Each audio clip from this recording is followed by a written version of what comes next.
کیا آپ ایسے جانور کو جانتے ہیں جس کے 100 ٹکڑے بھی کر دیے جائیں تو اپنا الگ جسم بنا لیتا ہے؟ کیا آپ سانپوں کی ایسی خطرناک قسم کو جانتے ہیں کہ جس کا سر بھی اگر کاٹ دیں تو وہ زندہ رہتا ہے اور کسی بھی انسان کو کاٹ سکتا ہے؟ آخر یہ جانور مرتے کیسے ہیں؟ ناظرین، آج کی اس ویڈیو میں میں آپ کو ایسے جانور دکھاؤں گا جو کٹے سر اور جسم کے ساتھ زندہ رہ سکتے ہیں۔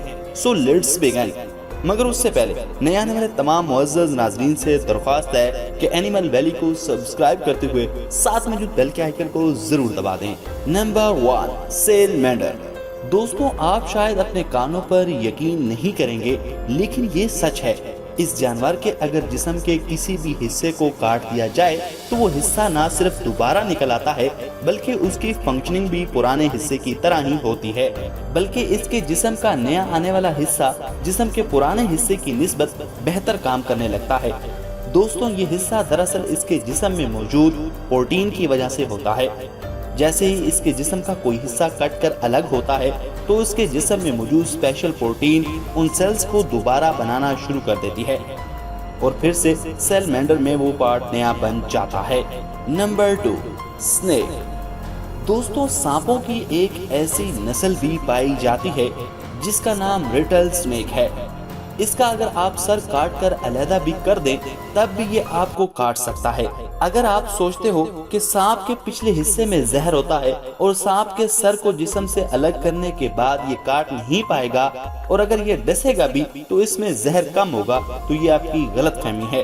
سانپ کے کٹے ہوئے سر میں بھی اتنا ہی زہر ہوتا ہے جتنا اس کے زندہ ہونے کے وقت ہوتا ہے۔ دوستوں، صرف ریٹل سنیک ہی نہیں بلکہ اور بھی کئی ایسے سانپ ہیں جو سر کٹنے کے باوجود نہ صرف زندہ رہتے ہیں بلکہ اگر ان کے سر کو پکڑا جائے تو یہ انسان کو ڈس کر موت کی وادی میں بھی پہنچا دیتے ہیں۔ نمبر 3، کچھوا۔ دوستوں، کیا آپ جانتے ہیں کہ اگر کچھوے کی گردن کٹ جائے تو یہ اپنی کٹی ہوئی گردن کے ساتھ 2 دن تک زندہ رہ سکتا ہے؟ جی ہاں، آپ نے صحیح سنا، کیونکہ کچھوے کے دل میں ایسے سیلز ہوتے ہیں جو سر کٹنے کے باوجود بھی کام کرنا جاری رکھتے ہیں۔ اس لیے جب کچھوے کا سر کٹ جاتا ہے تب بھی اس کا دل کام کرتا رہتا ہے، کیونکہ اس کے دل کو کام کرنے کے لیے دماغ کے سگنلز کی ضرورت نہیں ہوتی۔ اس کے علاوہ اس کے دل میں فیول سیلز بھی پائے جاتے ہیں اور اس کا دل اس وقت تک دھڑکتا رہتا ہے جب تک کہ آخری فیول سیل بھی ختم نہ ہو جائے۔ جیسے کہ آپ اس ویڈیو میں دیکھ سکتے ہیں کہ اس مگرمچھ نے کچھوے پر حملہ کر کے اس کا منہ اور پنجے بھی کھا لیے ہیں، مگر اس کے باوجود یہ کچھوا مرا نہیں ہے بلکہ 2 گھنٹے گزر جانے کے باوجود بھی زندہ رہا۔